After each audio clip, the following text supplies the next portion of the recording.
Hi friends, இன்னைக்கு நம்ம வீட்டில் என்ன சமையல் பார்த்துடலாம் வாங்க. இன்னைக்கு நம்ம வீட்டில் கருவாடு தொக்கும் முட்டைக்கோஸ் சாப்பாடும் செய்ய போகிறோங்க. அதுக்கு முதல்ல குட்டி கருவாடு ஒரு பேக்கெட் வாங்கியிருக்கேன். அது தண்ணிக்குள்ளே போட்டுட்டு அதில் இருக்க குப்பை செதில் எல்லாம் வர்றதுக்காக கொஞ்சம் கல்லுப்பும் மஞ்சளும் போட்டு 10 நிமிஷம் ஊற வச்சிடலாங்க. இப்போ ஒரு பேன் வச்சு எண்ணெய் ஊற்றி எண்ணெய் காஞ்சதும் பொடி பொடியாக நறுக்கி வச்ச பெரிய வெங்காயத்தை சேர்த்துக்கலாங்க. நல்லா கலரி விடுவோம். பெரிய வெங்காயம் நல்லா வதங்கி வரட்டுங்க. பெரிய வெங்காயத்துக்கு தேவையான கல்லுப்பு சேர்த்திக்கலாம். கருவாட்டிலேயே உப்பு இருக்கும், அதனால வெங்காயம் தக்காளிக்கு மட்டும் அளவான உப்பு சேர்த்திக்கிட்டோம். இப்போ ஆல்ரெடி நான் 3 தக்காளி நறுக்கி வச்சிருக்கேன். அந்த 3 தக்காளியும் சேர்த்திக்கலாங்க. ஒரு சிட்டிகை மஞ்சள் தூள், 1 ஸ்பூன் மிளகாய் தூள் போட்டு நல்லா கிளறி விட்டுக்கலாங்க. இது நல்லாவே எண்ணெயில் வதங்கி வரட்டும். வெங்காயமும் தக்காளியும் ஒன்னோட ஒன்று மெர்ஜாகிற அளவுக்கு நல்லா வதங்கி வரணுங்க இந்த எண்ணெயிலேயே. அதுக்குள்ள நாம் அந்த கருவாடை சுத்தப்படுத்தி எடுத்துட்டு வந்துடலாம்.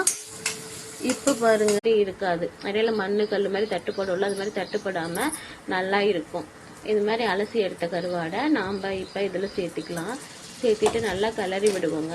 கிளறி விட்டு ஒரு 5 நிமிஷம் விட்டால் போதுங்க. கிளறி விட்டு 5 நிமிஷம் நம்ம மூடி வச்சோம்னா கருவாடு தொக்கு நமக்கு ரெடிங்க. கருவாடு ஒரு சிலருக்கு பிடிக்கும், ஒரு சிலருக்கு பிடிக்காதுங்க. எங்கள் வீட்டில் என்னோட பாவா கருவாடு சாப்பிட மாட்டாங்க. நானும் என் பையனும் தான் கருவாடு சாப்பிடுவோம். அதனால தேவைப்படும் போது அளவாக ஒரு பேக்கெட் மட்டும் வாங்கி நீட்டாக செஞ்சுக்குவோம். இப்போ மூடி வச்சிடலாங்க. சேர்த்து நல்லா கிளறி விட்டுக்கலாங்க. நான் ஏற்கனவே கழுவி கட் பண்ணி வச்சுருக்கேங்க முட்டைக்கோசு. அந்த முட்டைக்கோசையும் இதில் சேர்த்திக்கலாங்க. சேர்த்து நல்லா வதக்கி விடுவோம். எண்ணெயிலேயே கொஞ்சம் நேரம் நல்லா வதங்கட்டும். காயே சிம்மில் வச்சு கிளறி விட்டுக்கோங்க, இல்லைன்னா தீஞ்சிரும். சிம்மில் வச்சு நல்லா இப்படி கிளறி விட்டுட்டு இருக்கும்போது கொஞ்சம் கலர் மாறுங்க. நல்லா கலர் மாறி வரும்போது இந்த காய்க்கு தேவையான உப்பு சேர்த்திக்கலாங்க. உப்பு சேர்த்திட்டு இந்த காய் வேக தேவையான அளவு தண்ணி இப்போ சேர்த்திக்கலாங்க.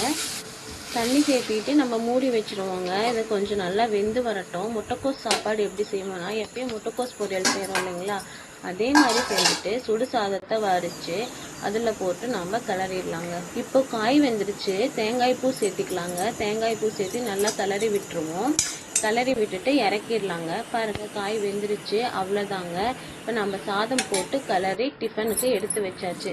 பாருங்கள், கிளறி இருந்தால் நான் காட்டல. கிளறி முட்டைக்கோஸ் சாதம் டிஃபனுக்கு எடுத்து வச்சிட்டேங்க.